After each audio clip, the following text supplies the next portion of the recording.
Hello everyone and welcome back to The Alternative. Henderson here, and I have another interview for you guys. Today I'm talking to Tanner, the lead singer of You Blew It. I'm very excited to talk to Tanner. We got to talk about his new album, which is upcoming very soon, produced by Evan Weiss, who you guys might know from Into It, Over It, so I'm very excited about that as well. We also talk about Adam Sandler, Kevin James, roller coasters, all sorts of weird shit. So I think you guys will really like this one, and I hope you guys enjoy. So here's the interview. Hey Tanner, how's it going? It's alright, typical Tuesday afternoon. So you're riding a roller coaster? That's actually not far off from what I'm usually doing here in Orlando. I mean, if none of my friends are working, we're usually there and drunk. I am so jealous of you now living in Orlando that it's crazy. I didn't even know it was possible to get drunk at Disney. We go to Universal Studios. That's kind of like the badass, kicking ass, take names theme park. See, I've been to Universal, the Hulk roller coaster, that's where it is. Yeah. You haven't ridden anything until you've ridden Harry Potter, though. That's the deal right there. Is it as good as people say? It really is. Oh. It really, I wasn't a huge Harry Potter fan until that thing opened up. All right, well, I guess we'll get talking about some music things now that we're done with Harry Potter. So you guys, you've been the most busy these days. Yeah, pretty busy. Yeah, touring, writing some music, recording. You guys just finished up a tour with Mixtapes, Light Years, Modern Baseball. How was that? That was awesome. We didn't really expect it to be super awesome. Not to sound like dickish or anything, but just stylistically, we don't really match that well as far as genre goes. But I've never gotten along so well with Mixtapes and Light Years. They're all super great people, and learned to love their music through it. Yeah. Actually, when I saw the tour, I was like, well, I like Mixtapes, I like Light Years, but You Blew It and those guys. But when I went out to see you guys when you were in New York, it sounded great. You guys looked like you were having a lot of fun. So it was pretty cool to see you. But I bet it was even more fun to actually be on the tour. Yeah, it was a blast. What were some of your favorite places that you checked out?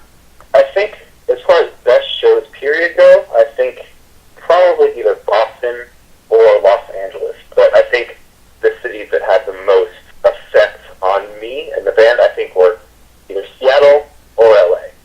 That's pretty interesting, actually, especially Seattle. It's that cool. It's as cool as Nirvana claims. It's pretty awesome. I mean, we kind of expected to play kind of a bum show there because we're playing the same venue as Death Heaven, actually. So we're expecting kind of a shit draw and everyone to go to Death Heaven, but played to a pretty sizable crowd, and that was surprising in the best way possible. You guys are recording a new album now. How are you just finished? What's the deal with that? What's the plan of action? Well, I actually don't really know if I can say the release date. Not because I'm sworn to secrecy or anything, but we're still working on cover art. I'm finishing up the liner notes and everything. So we have a date in mind, but I'm not sure if I can say just to appease the suits. Sometimes you just got to be a super spy and take the secrets to your grave. Yeah. I can say early 2014. Okay. Is the rumored and aimed for time period. I don't know if it's technically a rumor if you're the one saying it, but we'll leave it at that, I guess. Yeah, very true. So you guys went with Evan Weiss to produce this album.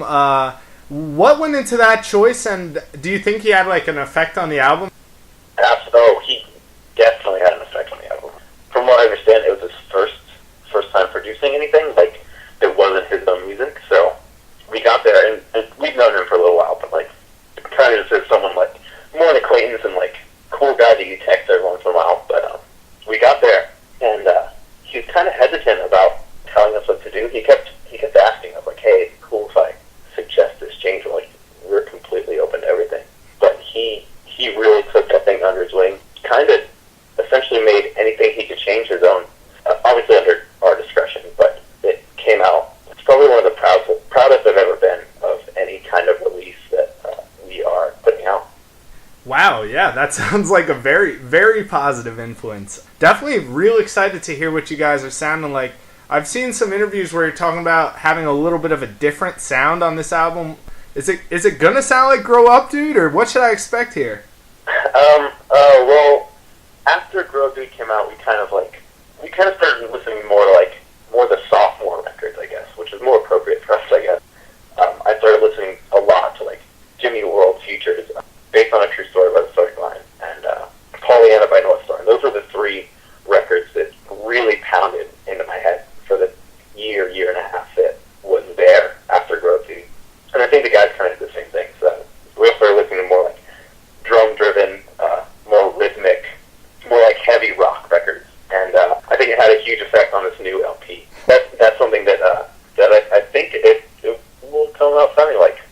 All right, those are some solid influences. And you mentioned sophomore album. Sophomore albums have normally been a little bit of a problem area just in general for bands. Did you feel like there was any extra pressure on you guys to really put out a great album this time? Or Oh, absolutely. Once the good reviews started coming in for Grow Up Dude, immediately the pressure was on. We're all feeling the heat under us, to kind of perform and get something as good, if not better, as the first thing we put out. But I think I feel pretty confident that this is 2 times as good as Grow Up Dude, at least in my mind. And I think that's all that really matters to us. So true. If you guys are happy with it, then I think it's going to be pretty good. And if it's 2 times as good as Grow Up Dude, then I'm going to be pretty happy with it as well. Thanks, man. I hope you feel the same way. Me too. So you guys also had some changes to the band. Tim left. He's no longer drumming for you guys. Has that been a smooth transition? Everything all right? Nothing to be worried about over here?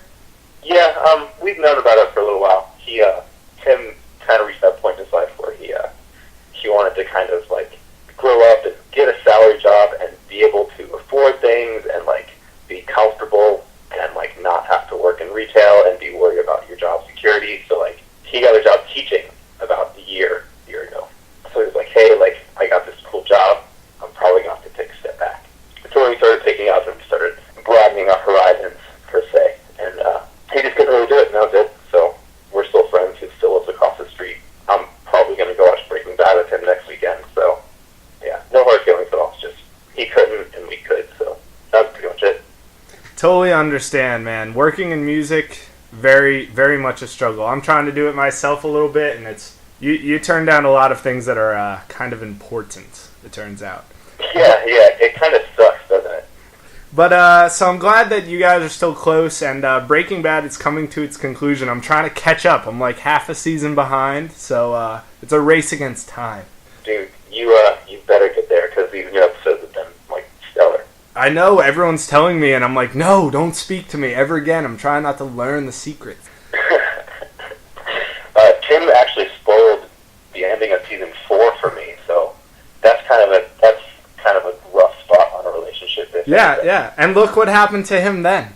Yeah. That's actually the secret drama behind You Blew It. You were spoiled season 4, you're done. You're out. Drummer leaves. Drummer spoils season 4 of Breaking Bad, leaves band. So another thing I was wondering though is, first of all, I'm not off base to suggest that You Blew It, the name of the band, comes from an Adam Sandler movie, am I right? Wouldn't be too far off base now. So what's your favorite Adam Sandler movie? Oh, holy shit, I was just talking about this with Steven from Dikembe. There's a lot of them. I think we decided on Happy Gilmore. I think Billy Madison has been a huge movie in my life growing up. So is Waterboy, but I think Happy Gilmore takes the cake just with gags and ongoing jokes, and just the movie itself is pretty phenomenal. See, Happy Gilmore is pretty good, and it's got that girl that's now on Modern Family, and she's the hot mom. But yeah. I'm loving Billy Madison. I feel like that movie has really affected me as a person. Okay, I'll give you Billy Madison just for the Miles Davis joke, but I think that Happy Gilmore takes the cake. That's just my opinion. All right. And I think also, this might be a little off base, but I think Big Daddy is a sleeper. Oh, Big Daddy's absolutely a sleeper. So is Mr. Deeds. Winona Ryder? That's a classic movie. Nobody watches it. Yeah. It's. I think it was one of the last surviving Yeah. good Adam Sandler movies. Yeah. I don't even know what Grown Ups is a comedy of just how bad. And that sucks because I actually really like Kevin James.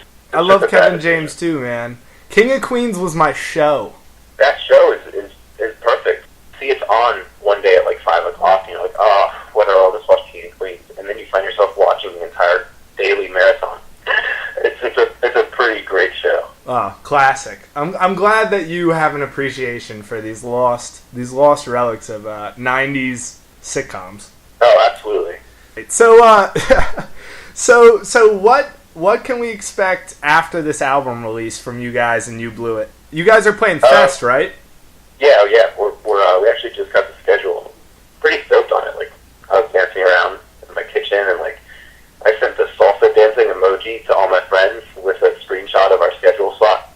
Salsa dancing emoji? That's serious. Yeah, it's the lady in the red dress, like, dancing. I assume it's salsa. I don't know. No, I'm going with you. I know what you're talking about. Yeah. Okay. Good. Yeah. No, but I did see your schedule, and that whole lineup for that whole day is incredible. We last year we were really hoping to be on a show much like the one we're on this year. That whole day at that venue is fucking awesome. It's going to be a great show, and I think you guys are going to be one of the great bands to check out. That lineup that you're on is incredible. So after that, what have you got coming up? Any plans or relaxing and acting all cool? Acting all cool. We're actually, I think Fest is the only show we're playing, at least in the foreseeable future, up until about whenever the record comes out, early 2014. We're just kind of taking a break, like trying to find a drummer, getting our heads back in the game, per se.